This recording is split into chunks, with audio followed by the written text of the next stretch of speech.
পরামর্শ করেছে, আমরা করতে পারিনি। কারণ আপনারা জানেন বেলডাঙ্গার কাণ্ডের জন্য, বেলডাঙ্গাতে যে সাম্প্রদায়িক হিংসা হয়েছে, হিংসা বললে ভুল বলা হয়, যেভাবে হিন্দুদের উপরে কার্তিক পুজোর উপর আক্রমণ হয়েছে, তার জন্য জঙ্গিপুর, মুর্শিদাবাদ এবং বহরমপুর 3টে লোকসভাতে ইন্টারনেট পরিষেবা সম্পূর্ণভাবে বন্ধ ছিল। তা বাদ দিয়ে ভারতীয় জনতা পার্টি 1 লক্ষ মেম্বারশিপ গতকাল করেছে। ভারতীয় জনতা পার্টির মেম্বারশিপ 13 লাখ পার হয়ে গেছে। আমরা না, গোটা দেশে 13 কোটি, আমাদের রাজ্যে 13 লাখ পার হয়ে গেছে। আমরা যদি অন্যান্য রাজ্যের মতো সময় পাই, তাহলে আমাদের যে টার্গেট 50 দিন যদি আমরা সময় পাই অন্যান্য রাজ্যগুলো যেরকম পেয়েছে, তাহলে আমরা আমাদের টার্গেটকে ধরব। আজ আপনি দিল্লি যাচ্ছেন, সেক্ষেত্রে তাহলে কি দিল্লির কাছে দরবার করবেন সময়সীমা বাড়ানোর? দেখুন, আজকের দিল্লি যাওয়া আমার প্রশাসনিক কাজে, সাংগঠনিক কাজে নয়। কালকে ভারতবর্ষের নয়, পৃথিবীর সর্ববৃহৎ যে open university, Indira Gandhi national open university অর্থাৎ ইগনু, তার সমাবর্তন অনুষ্ঠান আছে। সেই সমাবর্তন অনুষ্ঠানে অংশগ্রহণ করতে আমি যাচ্ছি শিক্ষামন্ত্রী।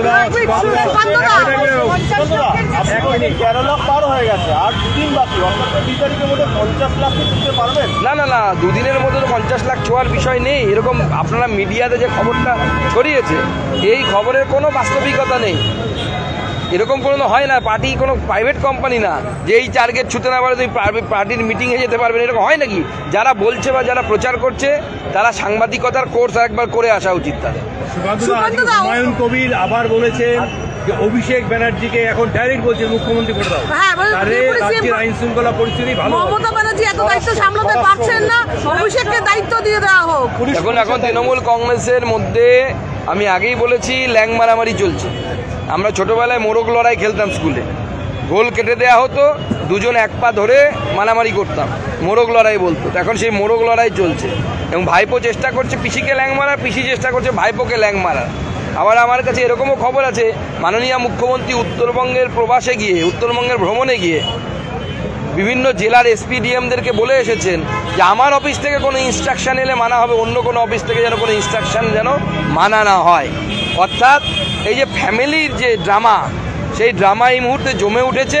আমরা এখন দেখতে চাই যে শেখ শাহজাহান এবং ঔরঙ্গজেবের ইতিহাস আবার পুনরাবৃত্তি হয় কি হয় না। সুশান্ত ঘোষ আজকে বলেছেন যে সাধারণ মানুষের আস্থা রাজ্যের আইন শৃঙ্খলা ব্যবস্থার উপরে কমে যাচ্ছে। সুশান্ত ঘোষ নিজে বলছেন, দেখুন, গুলি খেলে সবারই দায়ী লাগবে। এতদিন তৃণমূলের নেতারা গুলি খেত না, বিজেপির লোকেরা গুলি খেত, আমরা তাই চিৎকার করতাম আইন শৃঙ্খলা পরিস্থিতি কিছু নেই। এখন তৃণমূলের নেতারাও গুলি খাওয়ার উপক্রম হচ্ছে। নিজের মাথায় বাজ পড়লে তবে না বোঝা যায় ব্যথাটা কত দূরের। এবং জমি মাফিয়ার জন্যই এরকম একটা ঘটনা। এবার খাস কলকাতাতেও জমি মাফিয়া চলছে, জমি রক্ষা করবে কে? দেখা যাচ্ছে পুরো জমি মাফিয়া, এবং মমতার সরকারই এই জমি মাফিয়ার পেছনে রয়েছে। দেখুন, গোটা পশ্চিমবঙ্গে কোথাও কোনো শিল্প নেই। পশ্চিমবঙ্গে একটা শিল্পই চলছে এখন, প্রমোটারি শিল্প। এবং সেই প্রমোটারি শিল্পটা প্রত্যেকটি ওয়ার্ডে কাউন্সিলরদের তাদের স্কোয়ার ফিটে টাকা দিয়ে অবৈধ জমি, আপনি টাকা দিন, যা ইচ্ছে তাই করুন। অবৈধ জমি, যেটা সরকারি জমি, এক একজন কাউন্সিলরের সরকারি জমির উপরে ধাবা আছে। আপনি কি বলবেন এই রাজ্যে? যদি যিনি শাসনকর্তা, যিনি শাসক, তিনিই যদি চোর হয়, স্বাভাবিকভাবে যা পরিস্থিতি হওয়ার তাই হয়েছে। কোথাও তো কিছু চাকরি নেই, শুধু কনস্ট্রাকশন আর কনস্ট্রাকশন। ইট বালি বেচো, পাউচ ব্যাগ খাও, ডিয়ার লটারির টিকিট কাটো আর মস্ত রাখো। সঞ্জয় রায়ের উপরে আক্রমণে সুশান্ত ঘোষের উপরে আক্রমণে বিহার যোগ, কদিন আগে শিয়ালদাতে যে অস্ত্র উদ্ধার হবে সেখানে বিহার যোগ, এরপরে গতকাল ঘাটাল থেকে 7 জন বিহার থেকে আসা দুষ্কৃতীকে গ্রেপ্তার করা। পশ্চিমবঙ্গকে এখন বিহারের দুষ্কৃতীদের সরবরাহ। দেখুন, এখন বিহারে দুষ্কৃতিরা চলে না, কারণ বিহারের পুলিশ গুলি চালায়। এখানকার পুলিশ তো গুলি চালাবে না, সবাই এখানে এসে আশ্রয় নিচ্ছে যারা দুষ্কৃতী। আর এই দুষ্কৃতীদের নামগুলো একটু আপনারা ভালো করে বলবেন, কারা দুষ্কৃতী, বিহার থেকে যারা আসছে তারা কারা, তাদের নামগুলো বললে পরে বোঝা যাবে সুশান্ত ঘোষের উপর গুলিটা কারা চালিয়েছে। যারা চালাচ্ছে সেই নামের মধ্যে অনেক কিছু লুকিয়ে আছে। তাদের স্বর্গরাজ্য, রোহিঙ্গারাও আসছে, বিহার থেকেও লোক আসছে, ওই তারাই আসছে যাদের স্বর্গরাজ্য মমতা বন্দ্যোপাধ্যায় এটাকে বানাতে চাইছে। শিয়ালদা কোর্টে অভয়ার বিচার প্রক্রিয়া শুরু হয়েছে। সঞ্জয় রায়কে যখন ঢোকানো হচ্ছে, গাড়ি হর্ন বাজানো হচ্ছে, গাড়িতে মারা হচ্ছে, তো সঞ্জয় রায় কিছু বলতে না পারে, পুলিশ কিসের ভয় পাচ্ছে? কুণাল ঘোষের সময় যে ঘটনা ঘটেছিল তারই পুনরাবৃত্তি ঘটছে। History repeats itself. Police Sanjay রায়ের মুখ থেকে কথা বের করতে চাই, বলতে শুনতে দিতে চাই না। সুকান্ত, আমার দুটো প্রশ্ন আছে, এক সেকেন্ড, আমার দুটো প্রশ্ন আছে। একটা হলো যে বেলডাঙ্গার ঘটনায় রাজ্য পুলিশ বলছে some condemnable offence and it is a dispute between two parties. কোনো নাম বলা হচ্ছে না, কিছু বলা হচ্ছে না, এবং বলা হচ্ছে যদি রিউমার ছড়ানো হয় তাদেরকে গ্রেফতার করা হবে।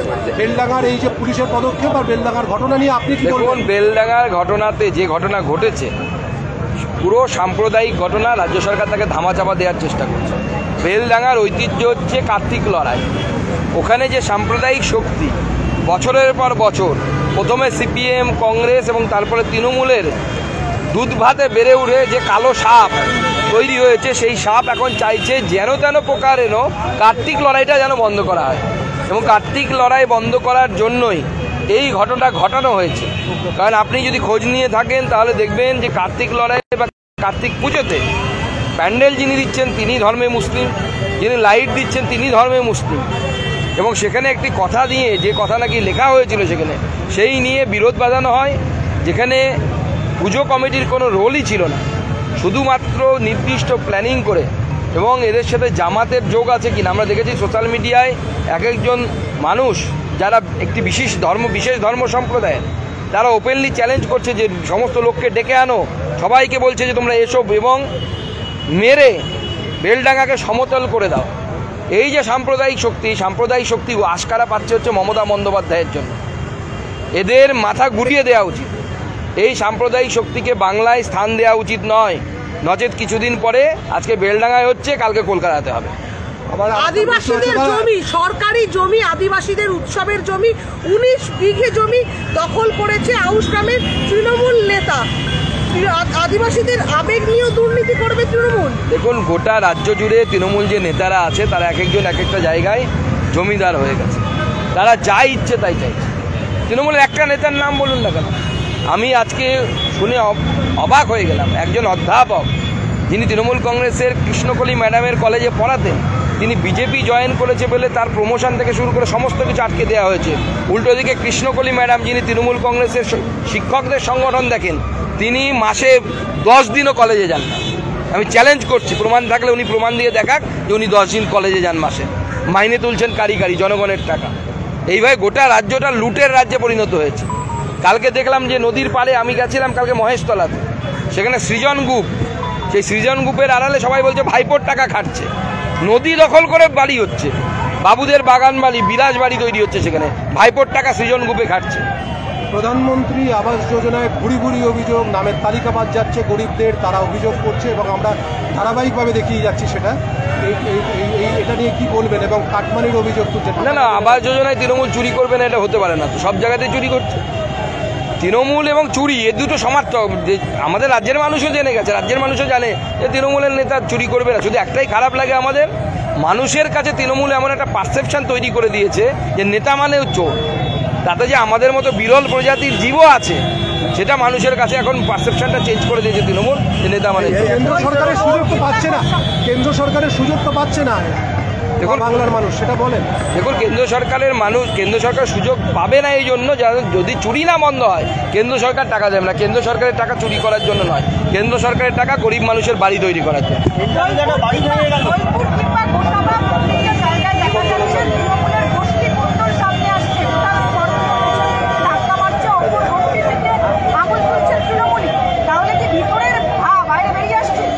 দেখুন, যখনই আপনি রাজনীতিকে ইনকামের সাথে জুড়বেন বা জুড়ে দেবেন, তৃণমূল কংগ্রেসের পুরো রাজনীতিটা হচ্ছে তোলাবাজি এবং ইনকাম এর সাথে যুক্ত।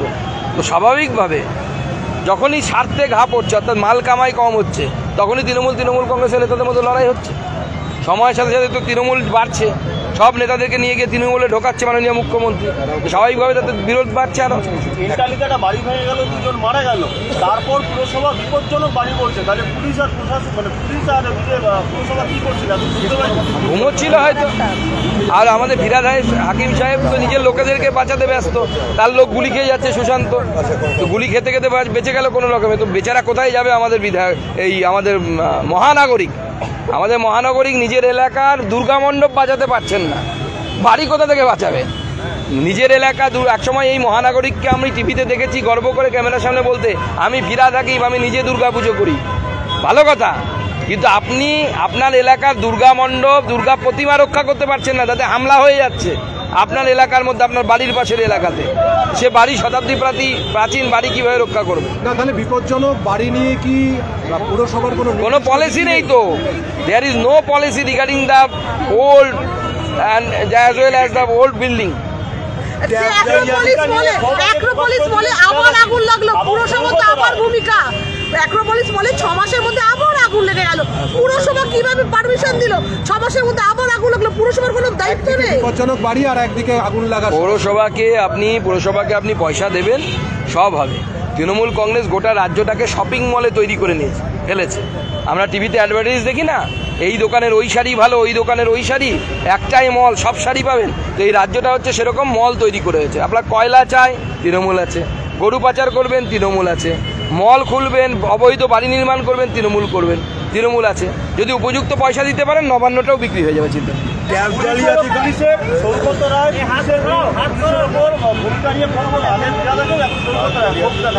সৌগত বাবুকে বলুন যে ওই ঘোমটার নিচে খ্যামটা নাচন চলে না। পুলিশ মন্ত্রী হচ্ছে মমতা বন্দ্যোপাধ্যায়। যদি প্রশ্ন তুলতে হয় তাহলে ঘোমটাটা খুলে খ্যামটা না আসতে বলুন। মমতা বন্দ্যোপাধ্যায়ের যোগ্যতার উপর প্রশ্ন তুলুন।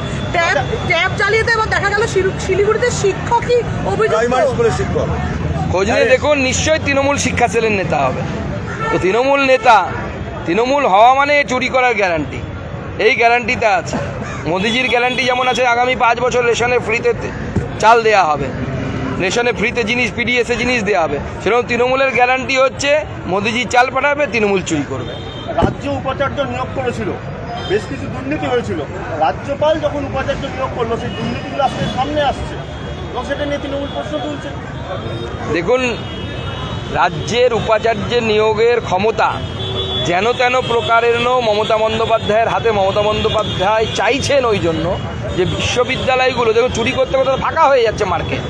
বালি শেষ, কয়লা শেষ, নদীগুলো শেষ, আর কি চুরি করবেন? এখন ডিগ্রি বেচার চুরিতে হাত পাকাতে যাচ্ছে তৃণমূল কংগ্রেস। বিশ্ববিদ্যালয়ের উপাচার্য যদি হাতে থাকে, দলদাস হয়, চটি চাটা হয়, তাহলে পিএইচডি ডিগ্রি বিক্রি হবে, মাস্টার ডিগ্রি বিক্রি হবে। গ্র্যাজুয়েশনের নাম্বার চাই, তৃণমূল পার্টি অফিসে যান, 50,000 টাকা দিন, 5% নাম্বার বেড়ে যাবে। এই যে সিস্টেম, মলে সেরকম একের পর এক জিনিস ঢুকছে, এরপর সার্টিফিকেট বিক্রি হবে। চিন্তা করছেন কেন? আচ্ছা, কল্যাণ বন্দ্যোপাধ্যায় এরকম মন্তব্য যে তৃণমূলের আশপাশ দিয়ে লোক কমছে, সমর্থন লবি। কল্যাণ ব্যানার্জি হচ্ছে পিসির তৃণমূল কংগ্রেস করে, আর তৃণাঙ্কুর হচ্ছে ভাইপোর তৃণমূল কংগ্রেস করে। তো দুই পক্ষে বললাম না, ল্যাং মারামারি চলছে, মুরগি লড়াই চলছে, মোরগ লড়াই। কে কাকে ফেলবে? পিসি ভাইপোকে ল্যাং মারবে না ভাইপো পিসিকে ল্যাং মারবে।